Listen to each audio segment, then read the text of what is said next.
दोस्तों आज का केस आप सुनकर हैरान हो जाओगे। एक 17 साल पुरानी इंडियन आईटी कंपनी जिसका आईपीओ सिर्फ पिछले साल ही आया था, उसमें सेबी ने लगा दिया है मार्केट बैन। जी हाँ, और इसके पीछे का रीजन क्या है? कंपनी ने एलिजिडली अपने आईपीओ के पैसों को मिस यूज करा है।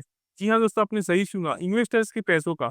तो चलिए दोस्तों, इस वीडियो के अंदर इसके बारे में सिंपल लैंग्वेज में समझते हैं कि आखिर में हुआ क्या है, कौन सी कंपनी है ये, कितना पैसा डाइवर्ट किया गया है और सेबी ने क्या बड़ा एक्शन लिया है इसके ऊपर, ताकि आप भी दोस्तों ऐसी स्कैम वाली कंपनी से दूर रह सको।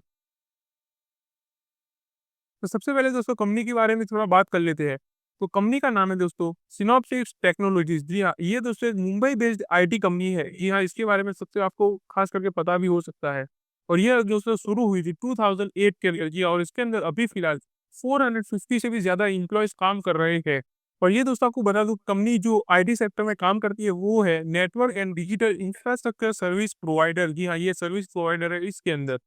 और इसी के साथ ये लोग ये भी क्लेम करते हैं कि वो लोग क्लाइंट्स का कॉस्ट ऑफ ओनरशिप कम करने और आरओआई बढ़ाने में मदद करते हैं। सुनने में तो इनका विजन काफी अच्छा लगता है, लेकिन स्टोरी यहीं से इंटरेस्टिंग हो जाती है दोस्तों आपके लिए जानना। तो चलिए इसके बारे में समझते हैं।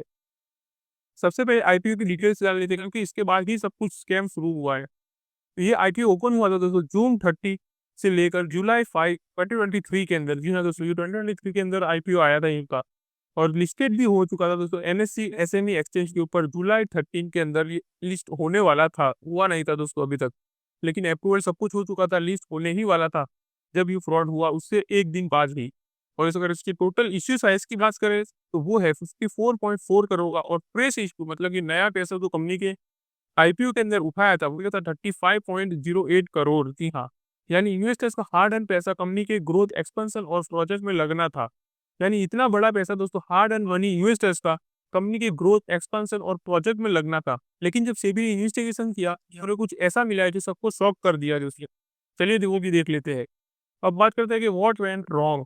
तो सेबी ने अपने इन्वेस्टिगेशन में फाइंड किया दोस्तों कि कंपनी ने अपने lead manager first overseas capital limited FOCL के साथ मिलकर एक वेल प्लान स्ट्रेटेजी बनाई थी, जिससे आईपीओ का पैसा डाइवर्ट किया जा सके। और कंपनी ने एलिजिबली करीबन 19 करोड़, ये नंबर दोस्तों आपने सही सुना, 19 करोड़। और ये पैसे दोस्तों उन्होंने ये कहकर निकाले कि हम इसे यूज करने वाले मैनेजमेंट फीस के लिए, under writing and selling commission के लिए, रजिस्टर फीस के लिए और अदर आईपीओ रिलेटेड एक्सपेंसेस जितने भी होने वाले हैं उसके अंदर इस पैसों को यूज करेंगे। मतलब इतना बड़ा पैसा इन्होंने इस काम के लिए निकाल लिया, जबकि कंपनी को ग्रोथ के लिए लेना था इन्हें। और यहीं पे दोस्तों सेबी को डाउट भी हुआ। और इसके अंदर जो इन्वॉल्व थे दोस्तों, तो company plus lead manager FOC, जैसे कि मैं आपको बताया। अब बात करते हैं कि इन्होंने ट्रिक क्या यूज करी ये स्कैम करने के लिए। तो इन्होंने ये क्लेम करा कि हम आईपीओ पे एक्सपेंसेस कवर करने के लिए 80 लाख रुपीस ले रहे हैं। जी हाँ, लेकिन एक्चुअल में इन्होंने कितना लिया, 19 करोड़ रुपीस। जी हाँ, और बताया सिर्फ 80 लाख रुपीस। लेकिन सेबी के हिसाब से एक्चुअल पेमेंट जो लिया गया था वो तो 19 करोड़ था। जो टोटल फ्रेश इशू का 54% है। मतलब क्या समझ सकते हो, जितना पैसा इन्होंने पब्लिक से उठाया बिल्कुल प्योर जो इन्वेस्ट होना था कंपनी के अंदर, उसका 54% तो इन्होंने सिर्फ आईपीओ एक्सपेंसेस के नाम पर उठा लिया। और बताया सिर्फ 80 लाख रुपीस। मतलब आधा पैसा आईपीओ का खुद के अकाउंट में ही घूम गया। तो आप समझ सकते हो ये कितनी बड़ी ट्रिक यूज हुई है इनकी तरफ से। और अब बात करते हैं कि वायलेशन पकड़ा कैसे गया। तो इन्होंने ये पैसे ट्रांसफर करे दोस्तों जुलाई 12 2023 को, जस्ट एक दिन पहले लिस्टिंग होने से। जी हाँ, इतना बड़ा पैसा इन्होंने लिस्टिंग जब होनी थी उसके एक दिन पहले ही इन्होंने इतना बड़ा पैसा ट्रांसफर कर लिया। लेकिन इसके अंदर दोस्तों उन्होंने इसरो अकाउंट के रूल्स को ब्रेक कर दिया, जो कि आपके लिए जानना काफी इंपॉर्टेंट है। और यहीं से वायलेशन शुरू होता है। अब इसरो अकाउंट के रूल्स के मुताबिक दोस्तों आईपीओ के फंड्स तभी रिलीज होते हैं जब लिस्टिंग और ट्रेडिंग अप्रूवल्स मिल जाते हैं। लेकिन ये कंपनी ने ये पैसे पहले ही ट्रांसफर कर दिए, जो क्लियरली इसरो एग्रीमेंट का वायलेशन था। और सेबी का ये भी मानना है दोस्तों, ये डेलिबरेट प्लानिंग थी ताकि आईपीओ के पैसों को ऑफिशियल एक्सपेंसेस के नाम पर डाइवर्ट कर दिया जा सके। तो मतलब आप समझ सकते हो कि कितना बड़ा इन्होंने ट्रिक यूज करी है इस पैसों को लेकर। अब बात करते हैं कि सेबी ने इसके ऊपर क्या एक्शन लिया। तो आपको बता दें दोस्तों, सेबी ने इन्हें क्लियरली मार्केट से बैन कर दिया है। पूरी कंपनी को ही बैन कर दिया है मार्केट से, मतलब कि अभी की लिस्टिंग नहीं रही है मार्केट के ऊपर। और दूसरा दोस्तों कि जो उनके प्रमोटर है जतिन शाह, जगमोहन शाह और जानवी शाह, इन सबको दोस्तों मार्केट से बैन कर दिया है अभी के समय में, जब तक ये इन्वेस्टिगेशन पूरी तरह से कंप्लीट नहीं हो जाती। लेकिन दोस्तों आपको बता दूं कि बाद में सेबी के whole time member Kamlesh Singh ने एक कंफर्मेटरी ऑर्डर में ये बैन को कंफर्म भी कर दिया। तो अब ये क्लियर है कि ये बैन टेम्पररी फॉर्मेलिटी नहीं रही, बल्कि सीरियस इन्वेस्टिगेशन फेज में एंटर हो चुका है सेबी की तरफ से। तो ये काफी दोस्तों शॉकिंग न्यूज है। अब बात करते हैं कि ये चीज इतना ज्यादा मैटर क्यों करती है। तो सबसे पहले तो दोस्तों आपको पता ही है इन्वेस्टर्स आईपीओ फंड का मिसयूज़ हुआ है। मतलब इन्वेस्टर्स ने आईपीओ लेकर पैसा इसलिए इन्वेस्ट करा था ताकि कंपनी में जाए और कंपनी ग्रो करे। लेकिन इसका मिसयूज़ करा है कंपनी वालों ने। और दूसरा कि पब्लिक का ट्रस्ट भी ब्रोक हो चुका है। मतलब कि अब इस कंपनी को लेकर कोई भी इसके ऊपर जल्दी भरोसा नहीं करने वाला फ्यूचर में भी।